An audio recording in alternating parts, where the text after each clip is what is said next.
로마서 1장 18절부터 32절에 있는 말씀으로 큐티인 제목은 내버려 두신 이유입니다. 성경은 인간의 죄에 대해서 적나라하게 밝히죠. 성경이 끝까지 선포하는 인간은 죄인입니다. 그런데 인간은 스스로 죄를 없앨 수가 없습니다. 죄는 용서받는 수밖에 없습니다. 하나님께 지은 죄는 하나님께 용서를 받고 사람에게 지은 죄는 사람에게 용서를 받아야 합니다. 죄의 종류는 두 가지입니다. 하나는 하나님을 믿지 않는 불신자의 죄이고 둘째는 하나님을 믿는다고 자처하는 신자의 죄입니다. 로마서가 철저하게 인간을 죄인이라고 하는 이유는 인간이 죄인이 아니라면 구원이 없기 때문입니다. 절망이 없으면 소망이 없고 복음이 없이는 부활도 없습니다. 철저한 자기 부정이 있어야 합니다. 첫째는 핑계하지 못할지니라입니다. 18절부터 20절입니다. 하나님의 진노가 불의로 진리를 막는 사람들의 모든 경건하지 않음과 불의에 대하여 하늘로부터 나타나나니 이는 하나님을 알만한 것이 그들 속에 보임이라. 하나님께서 이를 그들에게 보이셨느니라. 창세로부터 그의 보이지 아니하는 것들 곧 그의 영원하신 능력과 신성이 그가 만드신 만물에 분명히 보여 알려졌나니 그러므로 그들이 핑계하지 못할지니라. 우리의 구원이 희미하고 감격이 없고 능력이 없는 이유는 무엇일까요? 바로 죄가 있기 때문입니다. 자기 죄를 철저하게 규명하지 않으면 능력이 없습니다. 죄인이라고 고백하지 않았기 때문입니다. 자기 죄를 살피고 철저한 자기 부정 없이는 주님을 따를 수가 없습니다. 죄의 본질에 대한 철저한 깨달음과 경험이 없기에 기쁨이 없고 감격스럽지 않는 것입니다. 주님을 따르지 못하면 썩어질 세상만 쫓을 뿐입니다. 그래서 하나님의 진노가 계속 쌓이고 있습니다. 복음 안에는 하나님의 의가 나타나지만 죄 안에서는 하나님의 진노가 나타납니다. 죄는 용서받기 전까지는 절대로 사라지지 않습니다. 죄는 없어지는 것이 아니라 계속 쌓여갑니다. 그러면 죄는 어떻게 처리해야 할까요? 죄는 십자가의 피와 예수 그리스도의 말씀으로 용서받아야 합니다. 하나님의 심판을 막을 수 있는 분은 오직 예수 그리스도밖에 없습니다. 예수님 안에서 모든 죄악과 저주가 사라집니다. 그럼 하나님의 진노를 가져오고 불의로 진리를 막는 사람들은 누구일까요? 첫째는 모든 경건하지 않은 것입니다. 본질적인 죄를 말하는데 18절에서부터 23절까지입니다. 두 번째는 부의한 것입니다. 도덕적이고 윤리적인 죄를 말하는데 24절부터 32절입니다. 인간은 원래부터 악합니다. 죄에 대한 깊은 상처와 하나님에 대한 깊은 상처가 있습니다.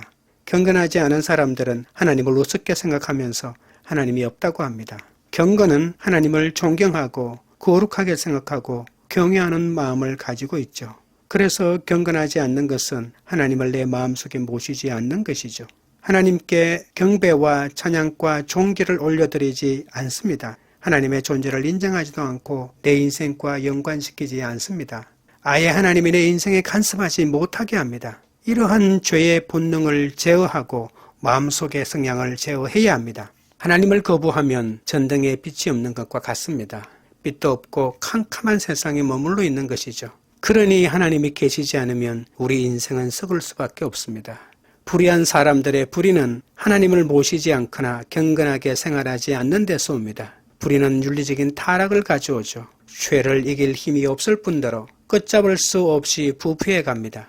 하나님이 자신의 존재를 사람의 이성과 양심으로 다 알게 해주셨는데 하나님이 없다고 말하는 것은 결국 거짓말하는 것이죠. 우주 만물에는 만드신 자의 호흡과 인격이 들어있습니다. 들에 핀 한 송이의 꽃 속에서도 하나님이 계시고 흐르는 공기에도 하나님이 계십니다. 아일랜드의 시인 예이츠는 들꽃 한 송이를 들고 보라 여기에 우주가 있다고 했습니다. 21절부터 23절입니다. 하나님을 알되 하나님을 영화롭게도 아니하며 감사하지도 아니하고 오히려 그 생각이 허망하여지며 미련한 마음이 어두워졌나니 스스로 지혜 있다 하나 어리석게 되어 썩어지지 아니하는 하나님의 영광을 썩어질 사람과 새와 짐승과 기어다니는 동물 모양의 우상으로 바뀌었느니라. 하나님이 없다는 것은 인간의 죄에 대한 의지를 보여줍니다. 아무리 하나님이 죄라고 해도 나는 신경 쓰지 않고 내 멋대로 살겠다는 것이죠. 하나님을 거부하면 감사도 없고 영화롭게 할 수도 없고 마음이 허망하고 미련해지며 어두워집니다. 하나님이 없으면 썩어질 인간 우상이 그 자리를 대신합니다. 우상 숭배는 하나님 없는 인간의 본질입니다. 하나님 없이 마음의 정욕대로 사는 인간의 내면은 사탄이 지배할 수밖에 없습니다. 인간의 내면은 온갖 오물과 더러운 죄들로 가득한 호수와 같습니다. 그 속에는 질투와 야망과 시기와 온갖 더러운 것들로 가득 차 있습니다. 그곳은 바로 죽음과 저주의 강 아니겠습니까? 사탄이 내 영혼 깊은 곳에서 내 인격을 지배하고 내 성격을 지배하고 내 삶을 지배합니다. 인간의 마음속에서 끊임없이 솟아나오는 것은 악하고 더러운 생각뿐입니다. 그 속에서 끊임없이 죄악이 만들어지죠. 죄에는 하나님의 진노가 나타나지만 복음에는 하나님의 의가 나타납니다. 하나님을 믿는 사람에게는 영생이 있고 용서가 있습니다. 진노가 사라지고 심판이 사라집니다. 환난이 와도 그것이 그 사람을 피해갑니다. 영원한 생명이 약속되어 있기 때문입니다. 죄의 삭은 사망이요 예수 그리스도는 우리의 영원한 소망임을 잊지 말아야 합니다. 적용 질문 드립니다. 끊지 못하는 죄의 문제에서 내가 주로 하는 핑계는 무엇입니까? 둘째는 허망하고 미련한 자들입니다. 24절부터 25절입니다. 그러므로 하나님께서 그들을 마음의 정욕대로 더러움에 내버려 두사 그들의 몸을 서로 욕되게 하게 하셨으니 이는 그들이 하나님의 진리를 거짓 것으로 바꾸어 피조물을 조물주마다 더 경배하고 섬김이라. 주는 곧 영원히 찬송할 이시로다. 아멘. 로마서의 모든 인간은 스스로 하나님을 떠난 죄인입니다. 그리고 그 죄의 결과는 죽음입니다. 개인이든 나라든 상관없이 죄인은 하나도 어김없이 그 대가를 치르게 됩니다. 지은 죄를 잃어버리거나 무시하려고 해도 다른 사람들은 기억하지 못한다 해도 하나님은 모조리 기억하고 계시고 용서받지 못하면 그대로 있다는 겁니다. 하나님을 떠난 인간에게는 죽음에 대한 불안이 있습니다. 그러니 사탄의 종로로 탈 수밖에 없죠. 인간은 사망의 그늘 안에 있는 존재입니다. 불순종한 인간이 하나님의 진노를 일으키는 가장 본질적인 죄는 하나님께 경건하지 않는 것과 하나님을 공경하지 않는 것입니다. 하나님은 인간에게 양심과 이성을 주셨는데 인간은 그 창조의 법칙대로 살지 않습니다. 이렇게 용서받지 못한 죄가 쌓이면 하나님의 진노가 임하게 됩니다. 죄의 뒷가가 나타나는 거죠. 하나님의 진노는 죄를 짓는 인간을 그냥 내버려 두는 겁니다. 진노는 내가 잘나고 똑똑해서 살아가는 것이 아니라 하나님의 은혜가 있다가 없어지는 겁니다. 은혜는 하나님이 붙잡고 계셔서 내가 존재하는 것입니다. 하나님의 간섭이 사랑이라면 하나님의 포기가 심판입니다. 하나님의 은혜의 보호막이 사라지는 것이 저주요 심판입니다. 26절부터 27절입니다. 이 때문에 하나님께서 그들을 끌어온 욕심에 내버려 두셨으니 곧 그들의 여자들도 순리대로 쓸 것을 바꾸어 영리로 쓰며 그와 같이 남자들도 순리대로 여자 쓰기를 버리고 서로 향하여 음욕이 불릴 듯하며 남자가 남자와 더불어 부끄러운 일을 행하여 그들의 그릇 때문에 상당한 보응을 그들 자신이 받았느니라.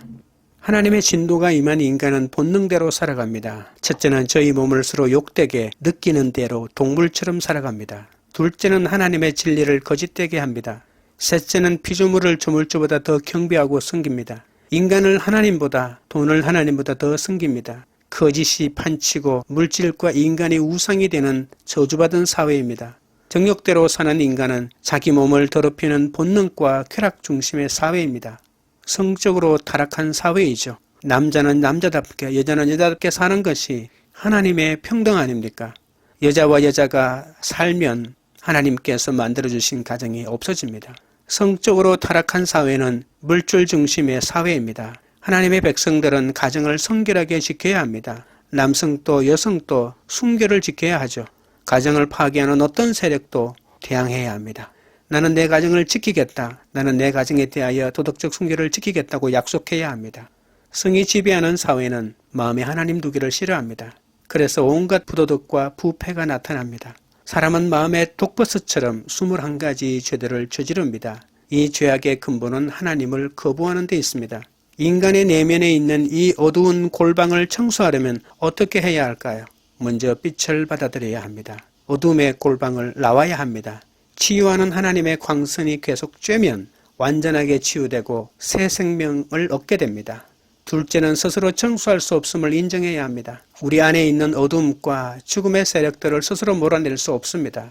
죄를 안 지으려고 노력한다고 죄에서 벗어날 수 없습니다. 죄를 안 짓는 한 가지 방법은 빛 대신 예수님을 모셔드려야 합니다. 하나님을 거부하고 하나님을 모시지 않는 세계에는 이런 어둠과 진노와 저주와 심판이 있을 뿐입니다. 직영 질문 드립니다. 부끄러운 욕심이나 음란으로 나의 몸을 욕되게 하고 있지는 않습니까?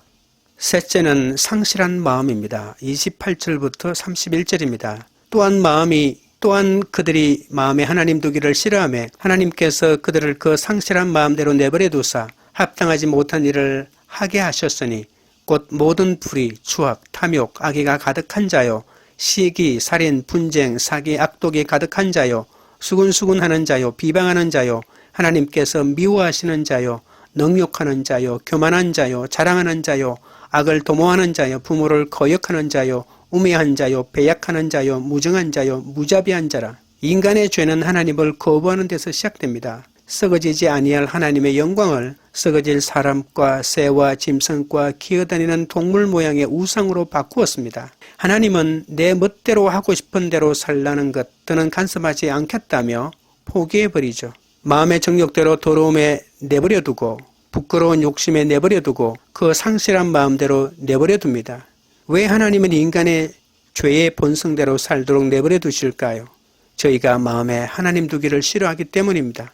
죄는 세 가지 그룹이 있습니다. 첫째는 본질적인 영역으로 근본적인 죄의 목록입니다. 모든 불의는 하나님의 의의 반대말이고 모든 죄를 아우르며 죄의 운영체계라고 할 수 있습니다. 추악은 불이라는 뿌리에서 나오는 악입니다. 악을 보면 기뻐하고 악 때문에 고통 겪는 사람을 보면 흐뭇해합니다. 탐욕은 더 많이 소유하려는 욕망인데 모든 악은 항상 탐욕으로 끝납니다. 악의는 악한 생각과 의도입니다. 불의와 추악과 탐욕은 이 악한 생각과 의도 때문에 나타나는 거죠. 둘째 그룹은 다른 사람들을 괴롭히는 죄악입니다. 시기는 남을 미워하고 정죄하는 마음입니다. 이 시기는 결국 살인까지 갑니다. 분쟁은 마귀의 전공입니다. 마귀가 있는 곳에는 언제나 분쟁이 일어나죠. 낚싯바늘에 미끼를 끼어 고기를 잡듯이 마귀는 속임수를 써서 사람을 분쟁의 길로 이끌어가는 거죠. 악독은 악한 성질의 죄로서 의도적으로 행하는 악한 행동입니다. 셋째 그룹은 공동체를 파괴하는 죄입니다. 수군수군하는 자는 사람들이 보지 않는 데서 남을 악평합니다. 비방하는 자는 사람들이 보는 데서 공개적으로 상대의 잘못을 공격합니다. 하나님께서 미워하시는 자는 모든 죄 때문에 하나님에게 미움을 받고 버림받는 자입니다. 능욕하는 자는 악의를 가지고 다른 사람을 경멸하고 인권을 침해하고 짓밟아 버리는 자이죠. 교만한 자는 다른 사람을 멸시하고 자신의 높아지기를 원하는 사람입니다. 그래서 다른 사람의 충고나 권면을 거부합니다. 자랑하는 자는 자신의 입으로 교만한 생각을 마구 자랑하는 자입니다.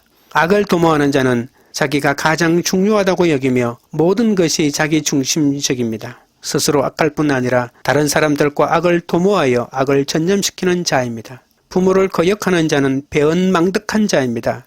하나님을 거부하는 자는 부모에게도 순종하지 않고 거역합니다. 우매한 자는 어리석어서 하나님을 거부하고 하나님을 멸시합니다. 배약한 자는 약속을 쉽게 깨뜨리고 지키지 않습니다. 무정한 자는 감정이 거시된 기계 같은 자로 미래 시대의 인간이 갖는 특징이기도 합니다. 무자비한 자는 하나님의 긍휼을 상실한 자입니다. 일종의 냉혈 동물입니다. 무정한 자, 무자비한 자는 본능적으로 인간 내면의 감정을 상실한 자입니다. 요즘으로 치면 일종의 사이코패스입니다.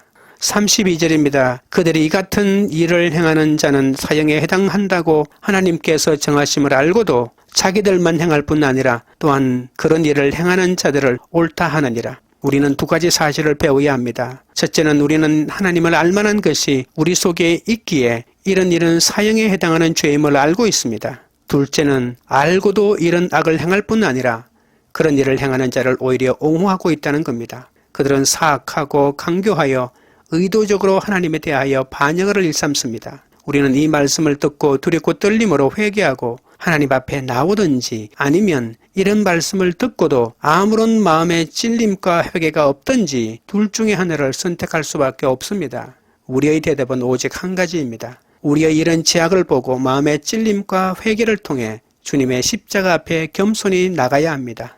그리스도 예수 안에 있는 자에게는 결코 정죄함이 없기 때문입니다. 적용 질문 드립니다. 지금 내 곁에 상실한 마음이 되어 죄악 가운데 있는 사람은 누구입니까? 누구에게든 지금 당장이라도 죽음이 임할 수 있다는 절박함으로 구원의 복음을 전하고 있습니까? 기도드리겠습니다.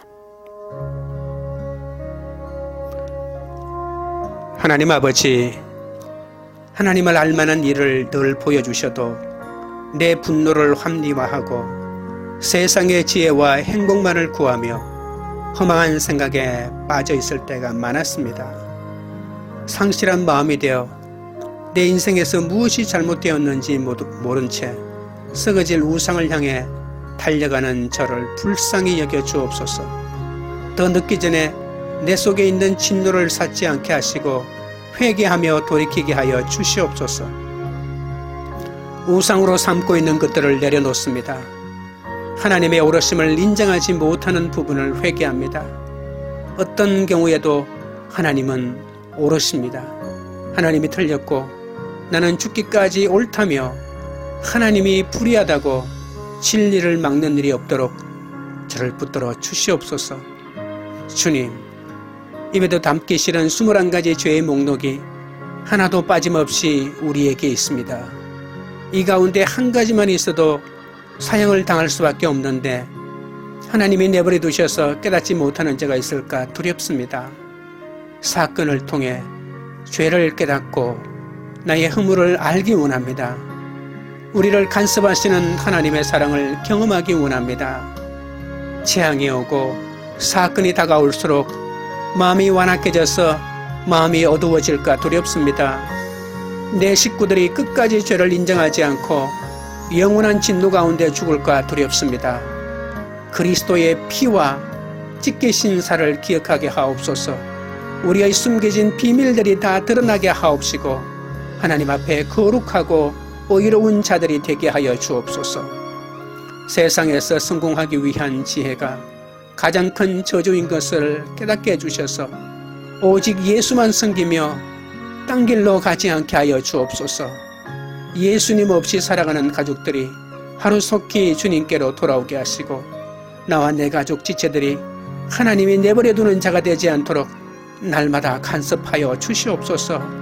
광교리를 교회가 사건을 통해서 저를 깨닫게 하시는 것이 하나님의 간섭이고 최고의 사랑임을 알고 주님께 날마다 돌아가는 공동체가 되게 하옵소서. 21가지 죄악이 아닌 하나님의 말씀으로 우리의 마음을 채우며 구원을 이루어가는 그런 공동체가 되도록 역사하여 주시옵소서. 예수님의 이름으로 기도드리옵나이다. 아멘.